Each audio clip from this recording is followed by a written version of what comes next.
जय हिंद। आप सभी का स्वागत है। हम पढ़ रहे थे सेक्सुअल रिप्रोडक्शन। सेक्सुअल रिप्रोडक्शन में हमने दो तीन चीजें कवर करी थी। वो टॉपिक्स बताता हूं पहले कौन कौन से टॉपिक्स हमने कवर किया है, उसके बाद फिर अब इस वीडियो में हम कौन कौन से टॉपिक्स कवर करने वाले हैं। देखिए, फर्स्ट वाले जो इसके पहले जो वीडियो अपलोड किया उस वीडियो में क्या क्या चीजें कवर की गई थी। फर्स्ट है जो रिप्रोडक्टिव फेजेज होते हैं। कौन कौन से रिप्रोडक्टिव फेज होते हैं? बोले फर्स्ट रिप्रोडक्टिव फेज होता है जो जिसको हम वेजिटेटिव फेज या फिर जुवेनाइल फेज के नाम से जानते हैं। दूसरा फेज फिर रिप्रोडक्टिव फेज के नाम से था। नेक्स्ट एक और लास्ट फेज जो था वो सेनेसेंस फेज था। तो इन सब चीजों के बारे में डिस्कस किया था। उसके बाद फिर हमने रिप्रोडक्टिव फेजेस इन प्लांट्स इसके बारे में डिस्कस किया था डिटेल में। हम उसी वीडियो में लास्ट में हमने एक चीज और डिस्कस किया था कि किस तरीके से ये रिप्रोडक्टिव फेजेज इन एनिमल्स में स्टार्ट होते हैं और कौन से वो फेजेज होते हैं। तो स्टार्ट तो किया था बट वीडियो बहुत लेंथी होने की वजह से उसको हमने वहीं पे रोका था। अब हम इस वीडियो में बात करेंगे पूरा रिप्रोडक्टिव फेजेस इन एनिमल्स के बारे में।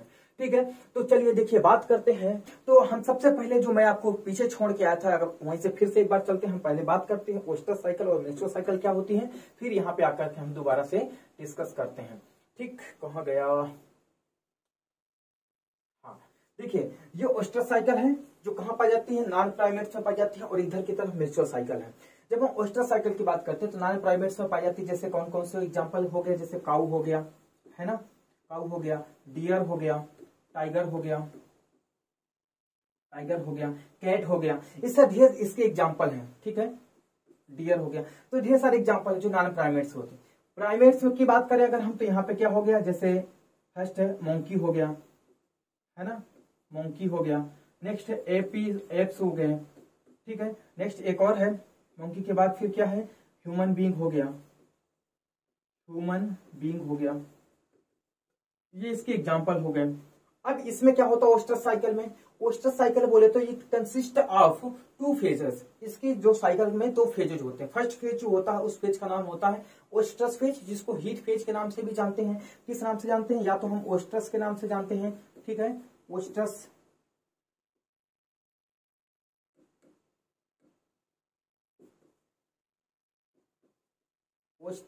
या फिर इसको हम हीट के नाम से जानते हैं।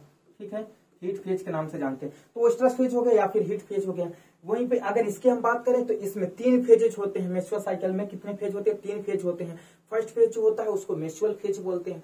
जगह नहीं है, लिखूंगा नहीं, मैं बोल रहा हूँ आपसे, आप हो सकता है नोट करते जाइए आप अगर नोट कर रहे हैं तो। देखिए पहला पॉइंट है मेंस्ट्रुअल फेज हो गया। नेक्स्ट पॉइंट दूसरा जो होता है उसको हम क्या बोलते हैं? प्रोलिफरेटिव फेज के नाम से जानते हैं। और नेक्स्ट जो फेज होता है उसको हम सेक्रेटरी फेज के नाम से जानते हैं, ल्यूटियल फेज के नाम से जानते हैं।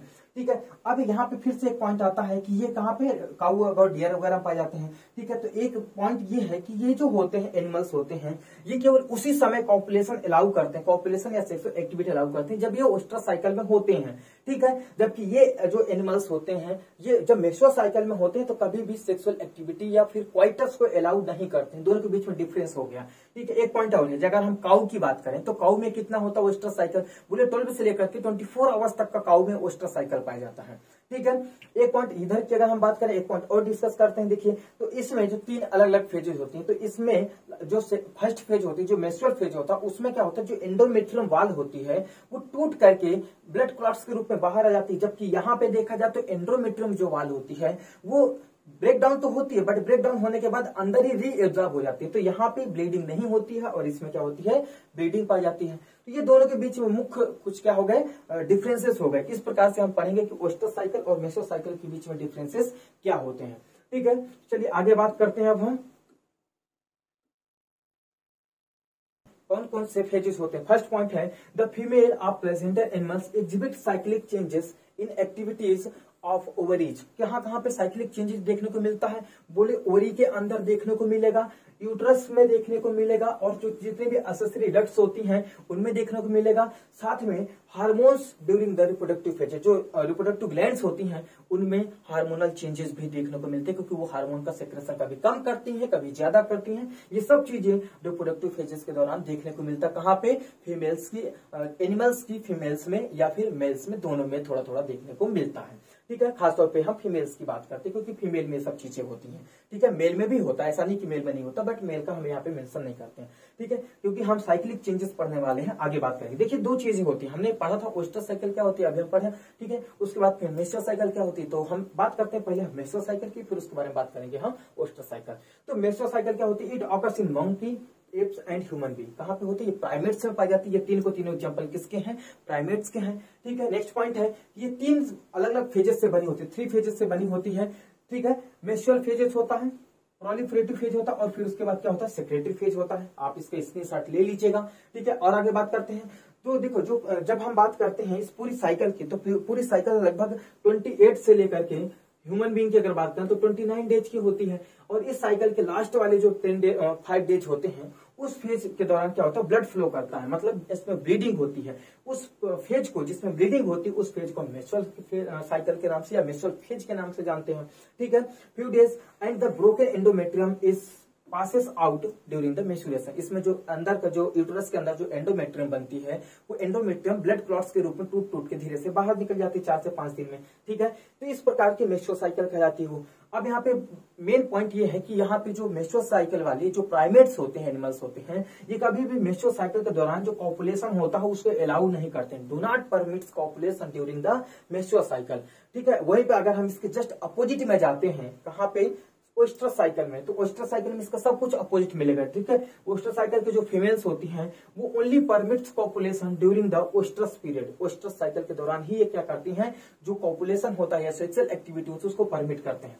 एक और पॉइंट है कि ये कहाँ पाई जाती है? नॉन प्राइमेट्स में पाई जाती है। जैसे बहुत सारे एग्जांपल हो गए, काऊ हो गया, सीप हो गया, रैट हो गया, टाइगर हो गया, डॉग हो गया, है ना, बफेलो हो गया, ढेर इसके एग्जांपल हैं। ये सब कैसे होते हैं? सब नॉन प्राइमेट्स होते हैं। ठीक है, it consist of short period of time, बहुत शॉर्ट पीरियड ऑफ टाइम होता है, जिसको हम ओस्ट्रस या फिर हीट के नाम से जानते हैं। बहुत छोटे समय के लिए होता है। अगर हम काऊ की बात करें तो काऊ में कितने 12 से 24 घंटे की ही ओनली होती है, मतलब 12 to 24 आवर्स की ओनली होती है। ठीक है, और उसके बाद फिर एक और दूसरा फेज आता है जिसको एनओस्ट्रस या पैसिव पीरियड के नाम से हम जानते हैं। तो पहला पॉइंट कौन सा होता है? जिसमें हीट या फिर ओस्ट्रस होता है तो उसको हम ओस्ट्रस पीरियड या फिर फेज के नाम से जानते हैं। वहीं पर जो दूसरा पीरियड आता है उसको हम एनओस्ट्रस या फिर पैसिव पीरियड के नाम से जानते हैं। तो 2 पीरियड पाए जाते हैं कहाँ पे? जो नॉन साइक्लिक जो नॉन प्राइमेट्स होते हैं या फिर ओस्ट्रस साइकिल शो करने वाले एनिमल्स होते हैं। अब दोनों में देखने को मिलेगा, both in plants and animals. देखो ध्यान से सुनना, both in plants and animals. इसके पहले वाली वीडियो में हमने प्लांट्स के बारे में डिस्कस किया था, अब हमने यहाँ पे एनिमल के बारे में डिस्कस कर लिया। तो दोनों में हार्मोन्स जो होते हैं वो रिस्पॉन्सिबल होते हैं अलग अलग ट्रांजिशन फेजेस के लिए, चाहे वो जुवेनाइल फेज से रिप्रोडक्टिव फेज में जाना हो या फिर रिप्रोडक्टिव फेज से सेनेसेंस फेज में जाना हो। ये जो अलग अलग फेजेस ट्रांसफर होते हैं, जो चेंजेज आता है, वो उसके लिए कौन रिस्पॉन्सिबल होता है? बोले हार्मोन्स रिस्पॉन्सिबल होते हैं। ठीक है, अलग अलग लाइफ साइकिल के लिए। नेक्स्ट पॉइंट एक और है, interaction between hormones and environment factors regulate the reproductive process. इनके बीच में जो रिप्रोडक्टिव प्रोसेसेस होती हैं, इसके बीच में, इनके बीच में ओस्ट्रस साइकिल वाले जो एनिमल्स होते हैं, इनके बीच में जो जितने भी हार्मोन्स होते हैं वो और साथ में इन्वायरमेंटल फैक्टर दोनों ही मिल करके क्या करते हैं? इनकी जो रिप्रोडक्टिव प्रोसेस होती है उसको कंट्रोल करते हैं। इसके साथ साथ यही चीज कहाँ पे पाई जाती है? Same as it is plant के केस में पाई जाती है कि वहां पे प्लांट में भी उनके अंदर के हार्मोन्स और उसके बाद फिर बाहर के जो रेगुलेटरी फैक्टर्स होते हैं, बहुत सारे अलग अलग इन्वायरमेंटल रेगुलेटरी फैक्टर्स होते हैं, वो भी उसके ऊपर अपना प्रभाव दिखाते हैं। तभी तो जाकर के वो अपने अलग अलग सीजन वाले प्लांट्स होते हैं। ठीक है, अलग अलग सीजन में ही वो अपना फ्लावरिंग शो करते हैं। तो इस प्रकार से इनमें अलग अलग प्रकार का क्या होता है? ये सीजन पाया जाता है। और आगे बढ़ते हैं जब हम, ठीक है, तो देखिए ऑन द बेसिस ऑफ रिप्रोडक्टिविटी, कब वो रिप्रोड्यूस करते हैं, कब उनमें रिप्रोडक्शन करने की क्षमता ज्यादा होती है, ठीक है, किस सीजन में ज्यादा होती है। तो जो एनिमल्स होते हैं वो 2 प्रकार से डिवाइडेड होते हैं। एक सीजनल ब्रीडर्स होते हैं, वहीं पे जो दूसरे पार्ट होते हैं वो कंटिन्यूस ब्रीडर्स होते हैं। ठीक है, तो सीजनल ब्रीडर्स होते हैं, ये क्या करते हैं? ब्रीड्स, ये क्या करेंगे भाई साहब? Breeds only a particular season.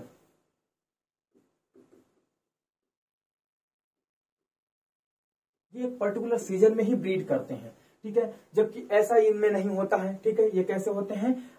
Breeds, ये कैसे क्या करेंगे? ये ब्रीडिंग करेंगे, breeds in all the seasons. किसी भी सीजन में क्या करेंगे? ये ब्रीडिंग शो कर लेंगे। ठीक है, नेक्स्ट पॉइंट ये आता है कि इनमें जो पेरेंट्स होते हैं या फिर जो ऑफस्प्रिंग्स प्रोड्यूस होती है तो पेरेंटल केयर कम होता है। ठीक है, खासतौर पे इसमें जो एग्जांपल होते हैं, एग्जांपल पहले बात कर लेते हैं। एग्जांपल कौन कौन से होते हैं? तो नॉन प्राइमेट्स होते हैं। ठीक है, नॉन प्राइमेट्स में ऐसा ज्यादा देखा जाता है। ठीक है, जो नॉन प्राइमेट्स होते हैं वो जनरली, क्योंकि उनमें क्या होता है? पेरेंटल केयर जो होती है, क्या किसकी बात करें हम? पेरेंटल केयर की बात करें तो इसमें पेरेंटल केयर बहुत ज्यादा नहीं होती है, बहुत पेरेंटल केयर अब्सेंट होती है, ठीक है। जबकि यहाँ पे क्या होता है, इसमें पेरेंटल केयर होती है, क्या हो जाती है, पेरेंटल केयर हो जाती है। जब पेरेंटल केयर हो जाएगी तो ये किसी भी सीजन में क्या करेंगे, अपने आप को ब्रीड करके जो उनके ऑफस्प्रिंग्स होते हैं उनको पेरेंटल केयर दे करके उनको हम आगे मतलब डेवलप कर सकते हैं, ठीक है, उनकी केयर कर सकते हैं। जबकि यहाँ पे केयर नहीं होती है तो उनका फिर आगे सर्वाइव कर पाना बड़ा मुश्किल हो जाता है, सर्वाइबिलिटी यहाँ पे कम होती है। इसीलिए क्या होते हैं, सीजनल ब्रीडर होते हैं, पर्टिकुलर उसी सीजन में ब्रीडिंग करते हैं जब इनकी कैपेसिटी ज्यादा होती है रिप्रोड्यूस करने की, ठीक है। जैसे एग्जाम्पल कौन कौन से हो गया, बोले जैसे टाइगर हो गया, है ना, टाइगर हो गया, है ना, एलिफेंट हो गया, है ना, डॉग्स हो गए, डॉग्स सुना होगा आपने, सॉरी डॉग्स, है ना। ऐसे ढेर सारे एग्जांपल हैं इनके, ठीक है। इवन बर्ड्स भी शामिल हैं इसी में, बर्ड्स भी शामिल हैं, है ना। कोई भी अगर यहाँ पे हम बात करें तो कुछ ये देखो, एक चीज और है कि यहाँ पे कुछ बर्ड्स भी ऐसी होती हैं, ठीक है, जिनको हम क्या कर देते हैं, क्लोज इन्वायरमेंट में रखते हैं। किस में रखते हैं हम, क्लोज इन्वायरमेंट में रखते हैं,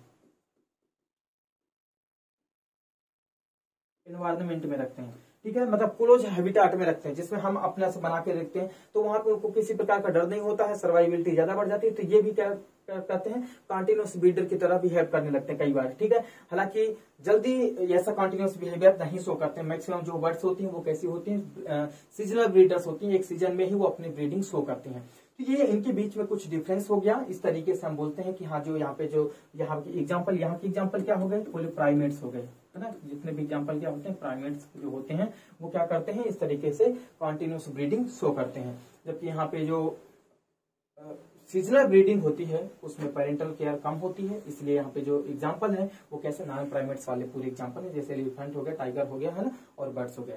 तो ये हमने बात किया कौन से सीजन ब्रीडर्स के आधार पे कि किस तरीके से कंटिन्यूअस ब्रीडिंग होती है और किस तरीके से सीजनल ब्रीडिंग होती है। और आगे हम बात करते हैं, ठीक है। तो वीडियो को यहीं पे बात रोकते हैं। आशा करता हूँ आपको वीडियो बहुत अच्छे से पसंद आया होगा। यदि वीडियो पसंद आया है तो वीडियो को लाइक कर दीजिए, चैनल को सब्सक्राइब कर दीजिए। Okay, thank you.